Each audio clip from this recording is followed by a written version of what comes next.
Bom dia, queridos. Antes da nossa oração matinal, quero continuar repartindo com vocês no Evangelho de Lucas, também no capítulo 4, conforme fiz no dia de ontem, os seguintes versos e fazer algumas considerações.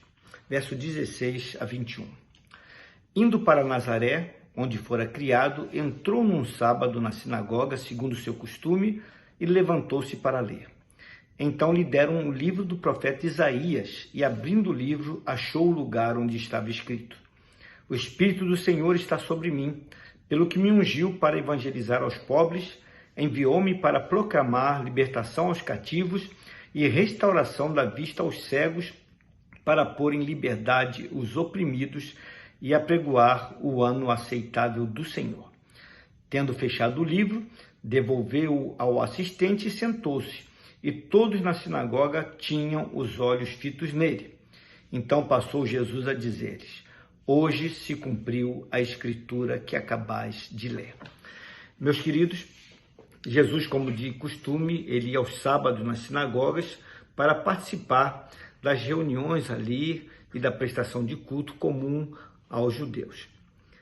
Nessa ocasião, Jesus está indo para a sinagoga, e isso acontece logo após aquele tempo que tratamos ontem de jejum e oração, e que ele então é tentado pelo inimigo ali. E ele sai fortalecido, porque diz o verso 14, que Jesus, no poder do Espírito Santo, regressou para Galileia, e aí então ele foi fazendo muitas coisas extraordinárias. E nessa ocasião aqui, ele se levanta na sinagoga, e então lê no livro do profeta Isaías, profeta que havia existido 700 anos antes da vinda de Jesus ao mundo, exatamente essa profecia que falava do Cristo, do Messias, ou seja, que falava a respeito de Jesus mesmo. Então ele fala aqui as palavras do profeta Isaías, porque ele lê, dizendo que o Espírito do Senhor está sobre mim, porque ele me ungiu, e aí então ele fala para que foi ungido, para que ele foi separado para realizar aqui na terra. E quando então ele fecha o livro e se senta no seu lugar, ali na pequena sinagoga, o olhar de todos estavam fixos na pessoa dele. Então ele aproveita a ocasião e diz: olha, hoje se cumpriu esta profecia das Escrituras, na pessoa dele. Aquilo que o profeta Isaías tinha anunciado de maneira profética, ou seja, prevendo no futuro, Jesus está dizendo: hoje está se realizando. Isso é tanto verdadeiro que eu quero seguir um pouco mais com vocês aqui no capítulo 4, e vamos ver que Jesus, ele num outro sábado, ele entra numa outra pequena aldeia, em Cafarnaum, ali na cidade, e ele vai numa sinagoga, mais uma vez, para prestar culto, e ele então falava ao povo, ensinava também ali, e na ocasião ele cura um endemoniado. E aqui no texto de Isaías diz que ele veio pôr em liberdade os oprimidos. Nessa ocasião aqui, ele sai da sinagoga e ele vai para a casa de um dos discípulos deles, Pedro. E aqui no verso 38 a 39, nós lemos o seguinte: deixando ele a sinagoga, foi para a casa de Simão Pedro. A sogra de Simão achava-se enferma, com febre muito alta, e rogaram-lhe por ela. E inclinando-se Jesus, para ela, repreendeu a febre, e esta a deixou, e logo se levantou, passando a servi-los. Jesus atende o pedido de Pedro e dos outros para que o Senhor tirasse a febre daquela mulher. Havia alguma enfermidade no corpo dela que a deixava em estado febril. E aqui diz que imediatamente após ter repreendido a febre naquela mulher, a mulher se levantou e começou a servi-los. Todos nós sabemos que o estado febril, ele define alguma enfermidade e muitas vezes deixa as pessoas abatidas.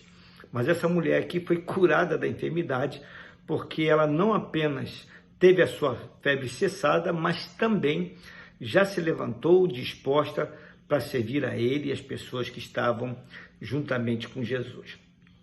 Mas o texto segue dizendo aqui no verso 40 e 41 que ao pôr do sol daquele sábado, todos os que tinham enfermos de diferentes moléstias los traziam e ele os curava, impondo as mãos sobre cada um. Também de muitos saíam demônios, gritando e dizendo: Tu és o Filho de Deus. Ele, porém, os repreendia para que não falassem, pois sabiam ser ele o Cristo. O texto está dizendo que, como era costume dos judeus, nada podia ser feito no dia do sábado, nenhum trabalho. Mas o dia para o judeu, ele terminava ao entardecer, ao pôr do sol, quando iniciava a contagem do próximo dia. Tão logo se pôs o sol, as pessoas levaram os seus enfermos, os seus doentes e pessoas que eram oprimidas por espíritos malignos, e Jesus, diz aqui o texto, curou a todas elas. E inclusive não permitiu que os espíritos malignos fizessem propaganda a seu respeito, porque ele não aceitava o testemunho desses espíritos maus. Ele não precisava disso.